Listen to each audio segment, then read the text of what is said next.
为什么说高达 UC 只能不断拍平行宇宙了？为什么不把0079或者是 Zeta 重置？为什么不再拍一些像0085啊、0098呀、0102啊这种空白时间线的故事了？每天直播的时候啊，都会看到很多类似的问题。实际上啊，这些问题答案都是一个，那就是 UC 宇宙的故事线、科技水平，甚至是机设都被早早的锁死了。不知大家有没有注意到一个很有意思的细节，那就是 UC 宇宙啊没有手机。这时啊，肯定有人说了啊，没有手机很正常啊，因为 UC 宇宙有米氏粒子呀，信号都没了，还发明啥手机？其实不然，在 UC 宇宙中啊，非战区的米氏粒子浓度是没有那么高的，虽然对信号是有一定的干扰，但只要多修点基站，还是问题不大的。而且呀，UC 宇宙的远程信号传输技术也是相当强大的，比如主角在非战区进行战舰周边探索时，是可以与战舰很方便的通信的。这种巡逻距离啊，往往是比咱们现在这些基站覆盖范围是要大不少的。所以说啊，在 UC 宇宙中，只要是非战区，远程通信呢都是没有问题的。那为什么 UC 里边没有手机呢？相信很多朋友猜到了啊，因为高达 UC 宇宙的创作巅峰期刚好与手机这个科技树失之交臂。最早的手机啊，相信大家都不陌生，那就是传说中的于1973年问世的移动电话。而元祖高达的问世呢，是在1979年，甚至在当年，日本还开放了世界上第一个蜂窝移动电话网。乍一看啊，好像并不是因为拍高达时手机还没有诞生，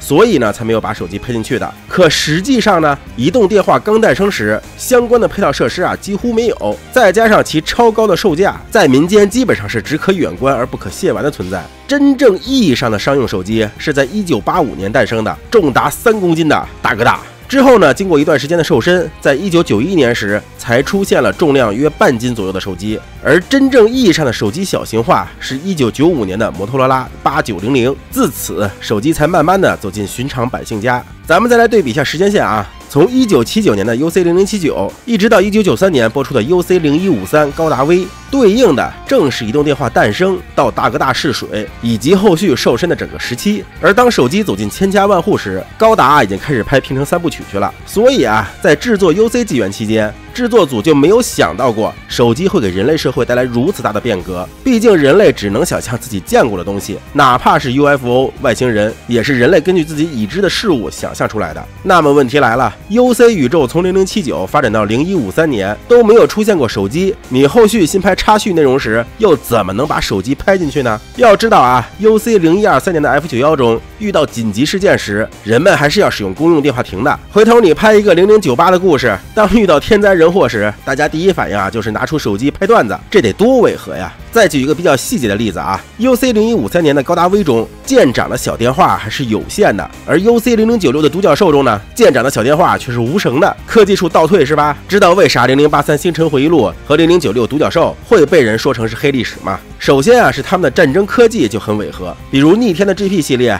放到0087 Zeta 宇宙中都是尖端机的存在，更别提绿螳螂和大冰箱这样划时代的科技树了。而在独角兽中被吹上天的精神感应骨架设定集中啊，更是直接扔下一句 UC 宇宙中的科学家们至今都无法解释为什么精神感应框架会发出不同的颜色。翻译过来啊，就是我们制作组懒得编了啊，他们为了卖模型搞这么多颜色，而我们做设定的要考虑的可就多了啊，但咋圆啊都圆不回来，干脆不圆了。还有像独角兽的马格南步枪，经常有人好奇啊，到底是0096的马格南强还是0123的 VSBR 强？其实不管到底谁强啊，能让这两个相差近30年的武器拿来做对比，就已经让人觉得很奇怪了。这还是科技树高速发展的 UC 宇宙啊！所以到最后呢，无论是0083还是独角兽，结尾啊都整一个这是黑历史，科技被封存了就草草了事儿。除了战争科技啊，一些常见的科技树也会有别扭的地方。最典型的例子呢，就是独角兽中出现的柔性屏，轻薄的像纸一样，但显示的内容啊却是电子的。可与此同时啊，独角兽中出现的各种类似于便携电脑的设备，却跟 UC 100年后的作品中是一样的，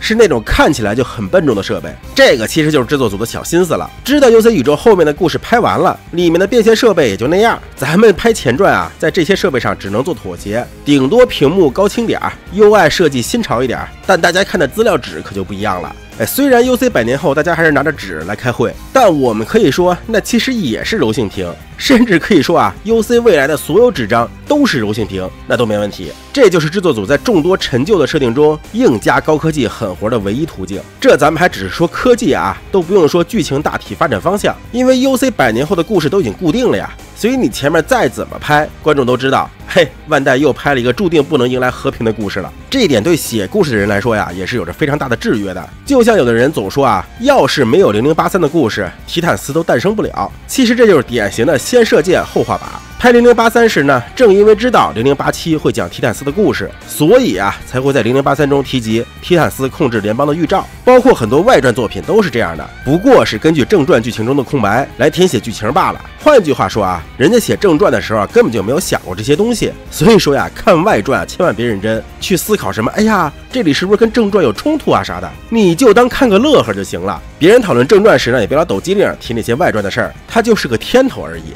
最后啊，再来说说为什么别盼着0079重置，能出平行宇宙就不错了。很多人都说好想看0079啊、Zeta 啊那些故事，可惜画面太老，实在看不下去。不可否认啊，0079、Zeta， 甚至于很多人都不太爱看的 ZZ 故事，拿到现在来看都是非常精彩的。但我认为，反而恰恰是因为它有着古朴的画质，让我用那个时代的看番思维来看，才觉得有意思。如果换成是高清画面，原封不动的把故事翻拍，除了能满足极个别高达粉的考古需求，对于更大范围的动画市场来说啊，是完全没有竞争力的。万代也是不可能做这种一眼看过去就必亏的项目的。相对来说呢，故事框架相似，可以融入大量修改空间的平行宇宙，确实是一个很不错的选择。科技树冲突了，因为那是平行宇宙啊；人物性格变了，因为那是平行宇宙啊；战争走向变了，因为那是平行宇宙啊。一个平行宇宙就可以让原本邪恶的飞船变成看起来正常的军舰内部，可以让100多年都用不上手机的 UC 老百姓用上翻盖手机，让原先很多圆不上的鸡舍变得科学合理的多。只有这样，咱们这些看过相对高科技的人，再看那个都在太空中做殖民地的动画时呢，才不会觉得他们民间科技怎么这么落后了。在鸡舍方面，制作组也能放开手脚，做出更华丽、更能让路人粉掏钱买胶的战斗画面了。这才是万代最终的目的啊，不是？好了，今天视频这么多，希望大家多多点赞支持，我们下期再见。为什么现在好的高达番剧如此难产？不知大家有没有这种感觉啊？自打高达00完结以后，每次看到高达新番剧的时候，心里都会想，下一部剧总该不会比这更差了吧？结果每次都啪啪打脸。本来铁血第一季还有点起色，结果第二季呢来了一个惊天大逆转，佳作直接变梗作。很多人好奇了，你这拍不好新的独立作品能理解，毕竟每个高达宇宙啊都算是一种尝试，想要做到刚好迎合当代观众的口味也挺难的。那你拍那些成功系列的续作，把老观众们喂饱不好吗？今天啊，就让我们来聊聊这个话题。首先要说的就是受众问题。高达 IP 目前最大的困境就是难以吸引年轻一代的观众。为了让年轻人们看高达，日升不断尝试各种子供像作品，但都是收效甚微。相对比较成功的可能就是焦达系列吧。可是那个呢，又与传统观念里边的高达剧不太一样，以至于到了水魔、校园风加百合的元素都来了，就是希望新一代观众老爷们能多看几眼。结果啊，也就开头这几集的噱头比较有热度，后面大河内甚至于没有整什么狠活来挽救丢失的受关注度，真是刚妈都不如啊！可反过来，老高达粉丝是一个什么状态呢？海盗动画化愚人节到了，转发转发转发！新番虽然不好看，但是新模型想体验体验，买！经典老模出升级版了，居然还新归了一块板件呢，太良心了！预定！更别提像 AOZ 这种，你就是不给他动画化，出个模型都要被粉丝买爆的硬核系列了，你还期望万代把它动画化？人家万代既然能躺着挣钱，干嘛还要起来给你们费劲巴拉的搞个卖胶宣传片啊？而且多了不说啊，就说那几个比较成功的高达系列 UC、W、SEED、00，他们的续集啊也是真的不好拍呀。你像 W 最成功的主要是鸡舍以及部分人设，原版故事啊都被大家当舞台剧看了，甚至很多人压根儿就看不下去。你还想看外传那魔法对轰？所以它基本上只能活跃于卖胶领域，出续集啊可以说是很难了。00则是在制作之初就把故事整体大纲写得非常完整了，所以第一季、第二季加剧场版看下来，那真是酣畅淋漓，通畅无比。硬要说缺点，那就是故事太完整，后续故事保写，之后再拍啊就不是拍高达了，而是拍星球大战了。高达 UC 也挺有意思，从现在的眼光来看啊，联邦与吉翁残党、新吉翁残党的故事结构，它里边可以描写东西啊确实太多了。怎奈当年富野就是一心想着结束高达系列，拍点新东西，可万代那边呢又不想丢掉高达 IP 这个大金砖，所以那段时间富野拍高达，要么是直接把时间线从 UC 0093干到0123年、0153年，甚至是 RC 纪元了。要么是直接来一个岛 A 那种高达世界线终点的作品了，突出一个我真的不想做高达了，就想做全新的动画，结果却被万代绑着，只能做披着高达皮的动画，一下就把 UC 世界的阳寿都给耗光了，就导致在 UC 宇宙故事走向如此明确的前提下，再做插叙故事会经常出现前后矛盾的问题。就比如高达 V 动画制作年代是1993年，描写的是 UC 0153年的故事，而独角兽动画制作年代是2009年，描写的却是 UC 0096的故事。93年大哥大还是高端机呢，09年 iPhone 4都快诞生了，你让09年的人去硬编科技更落后的故事，这不得让做设定的难受死？